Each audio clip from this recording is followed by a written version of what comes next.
those mega trends.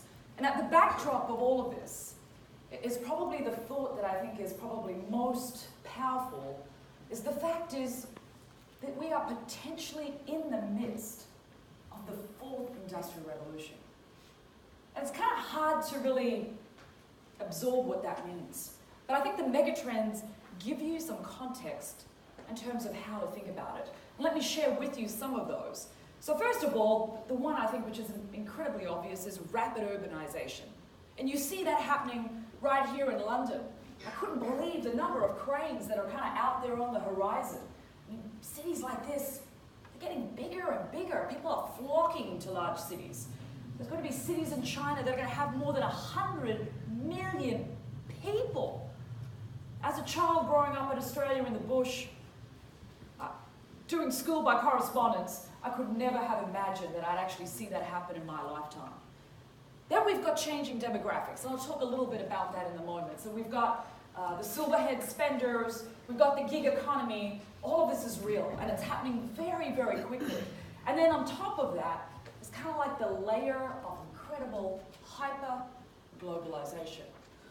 And whether we like it or not, practically everything we do in our life has gone global. And kind of layered on top of that, if that's not enough, is this spirit of accelerated innovation. Everything just seems to be happening faster and faster. In fact, I asked our chief technologist the other day, I said, look, Shane, he's an incredible guy. He kind of leads the thinking in our company around a lot of these megatrends. I said, look, Shane, you know, I know I'm not young anymore, but are things just moving faster? Are we seeing more and more technology come out? And he said, basically, yes. You know, we're in this incredible period where innovation is just happening much faster than we ever expected. But what's really important is not to ignore the trends. And by the way, you're not alone if you're thinking to yourself, you know, there's been others out there who have done so. And I think you might appreciate this quote here from Mr. Obama, who back in 2007 kind of insinuated that the iPhone would really amount to nothing. I think we all know what happened there. Right now we've got $2 trillion companies, Apple and Amazon. Interestingly enough, they both start with an A. Not sure what it has to do with anything, but these disruptive technologies are not always obvious. But if you miss this trend, you miss a massive opportunity. Let me give you something else to think about. This is real. By 2020, which is, guys, less than a couple of years away, you're more than likely to have more conversations with chatbots than you do with your spouse. And in fact, my husband, because I build so many robots, will probably already say that's happened in our households. Not a good thing. But here is perhaps one of the most compelling things to think about, is that generational change. Does anybody in this room have children under the age of 6? Let's just do a show of hands. Who has? Great. All right, you're going to relate to this. So as Ted said earlier, I was Mother of the Year for HP. I have a set of twins. They're 6-year-olds, and I have a 10-year-old. And my twins are really something quite amazing. When they were born, I feel like they were born with the smartphone in their hand. They come up to me, they're like, Mummy, what's your passcode? They're out there plugging away. Oh God, they know the passcode to every single device in our house. And I think they knew it by the age they were 3. Does anybody know what this generation is called? It's the Alpha generation. You've heard a lot about millennials, you've heard a lot about Gen Z, but I'm going to tell you, this Alpha generation is going to be the one that reshapes this world. Does anybody know what this is? It's obvious, right? You're probably saying, why is she asking that question, for God's sakes? It's a book. I can tell you something. For my 6-year-old twins, this is really nothing more than an iPad that doesn't work. For them, they've grown up with touch since they were babies. Can you imagine how this generation is going to consume technology? How they're going to think about life? What impact will that generation have on your business model? So let me give you some insight on what are those technologies that you should be sitting here in the room today starting to think about. And I wouldn't be at a Hackett conference if I didn't start out and talk about continuous improvement. And I think you saw earlier with the videos just some of the great opportunities that are out there to really assess where you're at on that journey. But the critical one that I absolutely love and that got me into this journey was robotics process automation.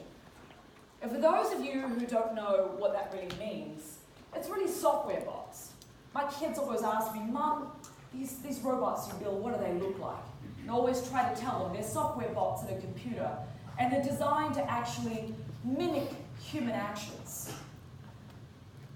This RPA is essentially the journey into cognitive computing. And as you move up the scale, today you now have integrated analytics, which gets you all the way up into artificial intelligence. And you'll hear phrases like NLP. And this is a great way to kind of think about what that transition looks like. And as I was going through this journey at HP, I'm fortunate enough to live in the incredible city of Houston, Texas, home to NASA. And I was lucky enough, through some of the philanthropic work that I do, to come across the head of robotics for NASA. And he invited me to go out and visit. So I took this opportunity, not quite sure as I was embarking on this journey of technology, to kind of seek some counsel. I figured, what a good idea to go visit the guys who were probably best at this, and that's probably NASA. So I went out there on a really hot, balmy day, and in fact it was the day that Hurricane Harvey came through Houston. As I was approaching NASA, they were kind of locking everything down. I told my husband, I think this one's going to be a big one. The guys at NASA are locking down their stuff. We better be worried. But I was lucky enough, these guys in the robotics team are incredibly passionate. I wasn't sure what to expect, and we started out the conversation, and I said to them, so what's this big interest in robotics at NASA?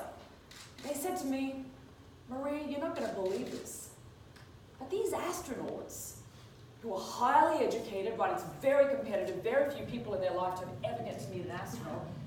Do you know that they spend almost 80% of their time, yes, 80% of their time, doing non-productive work? They're chasing inventory around the spaceship. They're changing out taps, washers, you name it. And one of the biggest problems we have is how to make those astronauts much more productive. And that's why we're building robots to send them into the space station, to make sure that the astronauts can free up their time and spend their time doing the things that really matter. And then it dawned on me. It was the same challenge that I had in my own finance team. How was I going to take the people that I had hired that were doing all this mundane work and actually unlock their value? And that led me to this whole transformation and the realization that with the journey through robotics and automation, I could take my organization from a very compliance, traditional focused, through to an organization that would actually deliver a lot more value and promise. So let me talk a little bit about the program and what we've done and some of the successes. And you can read the numbers here, but today I'm proud to say we have more than 300 robots in our team. Some incredible proof of concepts going on with technologies such as blockchain. We're looking at drones. We've trained almost half the organization in analytics and robotics technologies. And you can see here we've got tools that we've created. In fact, we've got a tool that's predominantly backed by artificial intelligence and natural language processing, where more than 250 people are using that to manage our balance sheet. All this in less than 3 years. Let me share with you a couple of use cases. And this is one that I absolutely love that we started this year. So in our cash area, we actually process almost $39 billion of cash. 48 countries, 8.5 million invoices. And a lot of this work is still being done, not in an optimal automation. So we took a combination of robotics, natural language processing, and through this, we were able to achieve, for the first time, 100% accuracy in our business. And that meant a saving of tens of millions of dollars.